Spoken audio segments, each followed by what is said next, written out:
I'm being joined by Member of Parliament Priyanka Chaturvedi. Ma'am, today in Lok Sabha there's going to be a debate on Vande Mataram song. How do you see this? Because the BJP says that the Congress in 1937 has removed some of the important verses, the soul of Vande Mataram song, and these are the important facets which Prime Minister Narendra Modi is going to bring out today. So firstly, I'm glad that there's a discussion happening on Vande Mataram. And I'm actually amused by the concerns expressed by the Bharatiya Janata Party because they have been in power for almost 11 years now. They could have done something about it. Choosing this day to bring their politics is a little amusing, especially when they have put out a notification in the Rajya Sabha where they bar the MPs to even use the slogan Vande Mataram and Jai Hind. My party has raised this issue. We have also submitted a letter to the chairman of the Rajya Sabha that this notification has to be removed because it's nothing short than being anti-national, because Vande Mataram and Jai Hind are two slogans which are joined to the soul of the nation, which are the soul of the nation, which became a war cry for India to get united to push the Britishers out of the country. So I would just say that Bharatiya Janata Party, keeping in mind the upcoming West Bengal elections, has suddenly remembered the importance of Vande Mataram. But for every single Indian citizen, it's a living, breathing slogan which keeps us united, which reminds us of our commitment to our nation, which also reminds us that we have to continue to work towards ensuring that the nation is forever shining. Ma'am, the Indigo crisis is still going on, and the DGCA and the ministry have issued a show cause notice to the Indigo CEO and the CEO, and they have to give a reply to the central government today. Ma'am, do you think that strict action needs to be taken because in future no such incident happens again? I think one of the worst managed ministry happens to be the civil aviation, where the airlines are dictating the terms to how the ministry should be running and what compliances they will follow. Till now, we had been seeing how DGCA norms were going on being flouted by Indigo. Newspaper reports tell us that officials in the DGCA have said that not just moving into this particular new rule, they were not even updating like other airlines were doing. Indigo was even flouting those norms of reporting what was happening. Why was Indigo given just so much advantage?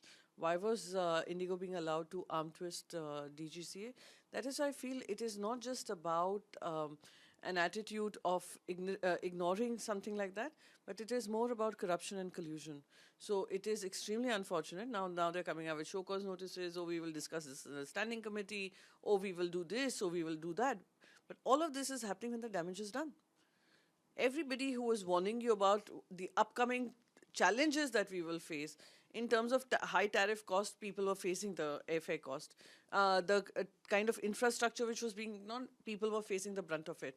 Air India aircraft crashed and the pilot was blamed for it. Now, FDTL norms, they will not follow it. So you're putting safety of passengers at risk, the crew at risk, and the entire space at risk with the kind of behavior that we saw with Indigo. So I don't know what the outcomes would be, but we would need to ensure that there is accountability, not just from the airlines, but even those who are part of the civil aviation. Ma'am, in the month of August, the Parliamentary Standing Committee, in fact, has issued a notification. They have told the DGC officials that they need to strictly implement the FDTL norms, but that clearly haven't happened on ground. So clearly, if it's not happening on ground, and there's one particular airline which kind of totally ignored that particular norm, means that airline does not respect the sanctity of DGCA, does not respect the sanctity of civil aviation, does not respect the sanctity of the government of India. When there is an order, as well as a High Court order, asking you to change, but they refuse to make those changes, they refuse to even update DGC officials, but DGCA and Civil Aviation Ministry continues to look the other way. That is why I say this is not merely about looking the other way. This is not merely, not doing their due diligence. This is absolutely a matter of corruption and collusion, where they work together in tandem, and whatever the outcome is born out of corruption. Ma'am, last question. An unfortunate incident happened in Goa. Around 23 people have lost their lives. That is extremely unfortunate, and I offer my condolences to all those family members, the families who have lost their family members in this tragic fire.